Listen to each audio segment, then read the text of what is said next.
And joining me now to discuss all of this is retired Colonel Miri Eisin, Senior Fellow at the International Institute for Counterterrorism. Thank you so much, Miri, for being with us.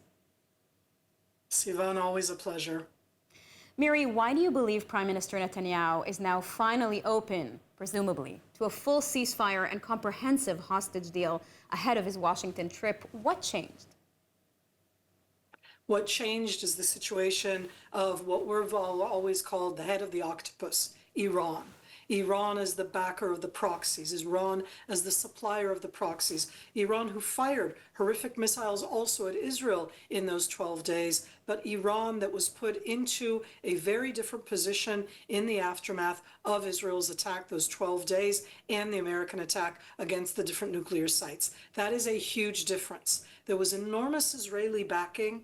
All sorts of people who do not support Prime Minister Netanyahu, who have been against him, who have been protesting against him, both during the war and before, came out in support of that attack. That gives wind to the Prime Minister. It shows that he has broader support to come about right now and do this. He still has to get through his own cabinet. There are voices in his own cabinet who say that they do not support such a deal. But I think that that broader sense of the support that Israelis have given to the Prime Minister, to the government in the actions against Iran, have given him the oomph, the capability to go through now with a very tough deal. It will be a tough deal, but with the Hamas to get back the 50 hostages. Now, how much pressure do you believe is being exerted by the U.S. and by President Trump himself on Israel to reach this agreement? President Trump is very active, as he was quoted before, on his social media site. And he has tweeted, or I should say in Truth Social, as he puts it out, not only on the need to get to a ceasefire, the need to end the war. That's not the same thing, Sivan. We keep saying ceasefire. Ceasefire is not the end of the war. It's ceasefire. The need to get back the hostages, the need to get in humanitarian help. But the same thing is that the president has also talked and written about domestic issues in Israel, meaning the prime minister and the trial of the prime minister. And I say that because I think that there's a very strong relationship there, and that the president is very much not pressuring Prime Minister Netanyahu, but actually giving him a back to be able to try and do this deal. It's not a contra aspect, it's actually a support aspect. I think it's very strong. They're very different from the relationship that we saw before. It isn't about good, bad, right, wrong, but right now it's about getting to a deal. And I do think that it's very strongly both the pressure, but also the fact that it's done willingly on both sides. Now, turning over to Hamas, what do you make of these reports now that they may be satisfied with the latest guarantees and may accept the deal? What's changed for them? Sivan, that's my big challenge here. I want to be optimistic, but I'm the one who usually looks at things through the eyes of Hamas, and I find it in my own way not easier, it's not nice, but I can predict Hamas actions sometimes more certainly than the Israeli Prime Minister, let alone the US President. And I say that because Hamas has been very consistent. And they say ceasefire, but what they're talking about is end of war.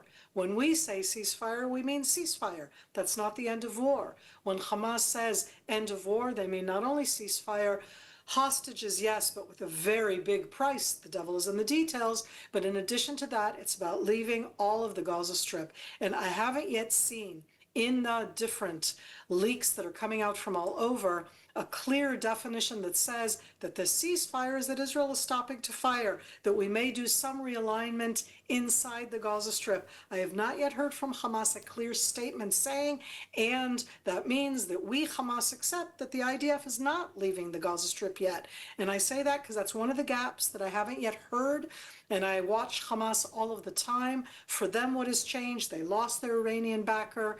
Not only that, but they lost Hezbollah, because Hezbollah, in not stepping up in those 12 days, also showed enormous weakness. And these definitely pressure that. There's a lot of pressure within the Muslim Sunni world for Hamas to get to a resolution. Everybody in the Muslim Sunni world wants the stability. So for Hamas right now, it's actually pressure from all over. There's a difference between Hamas in the Gaza Strip and the Hamas leaders that are outside of the Gaza Strip. And again, the negotiations are with the ones outside. So I take a deep breath. I am hopeful. I want to hope that Hamas right now is so pressured that they will take this step and do this ceasefire without what I call the end of war, meaning us leaving the Gaza Strip. So as you mentioned, this key sticking point appears to be the IDF's phased withdrawal from Gaza. How critical is this issue from a security perspective? What compromise, if any, might be feasible here? We showed before the quote of the Prime Minister just yesterday. He's been talking about it a lot over the last 24, 48 hours, that Hamas will be destroyed. In Hebrew, it's a different term that doesn't translate well into English because it's about really destroying Hamas's capabilities, those with the military capabilities, but it's also about Hamas not being able to rule in the Gaza Strip. It won't be Hamastan, is the way that the Prime Minister put it.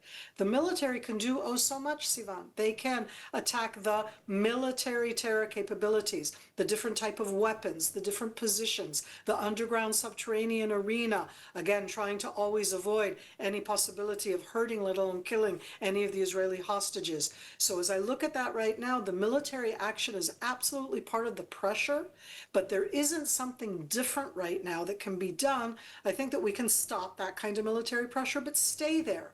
If we move back in its own way, it both doesn't pressure Hamas, and I say it sadly, I so want to be the person who says, and we can just up and leave the Gaza Strip and nothing will change.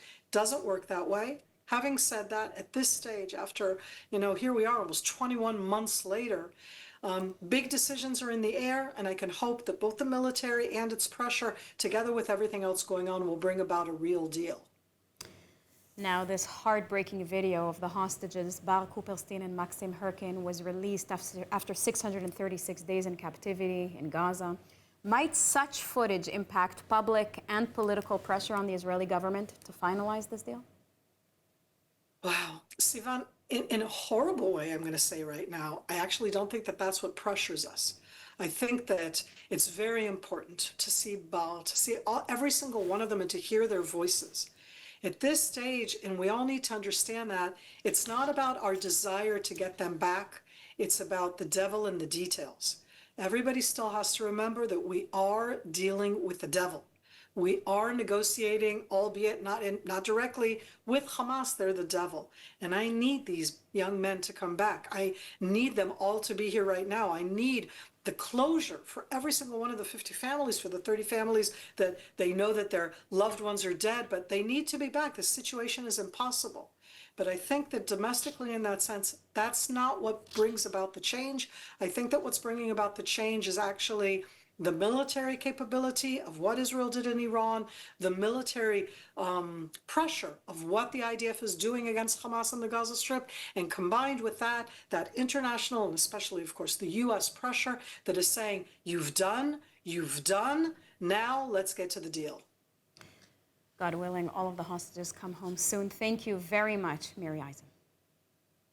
Always a pleasure.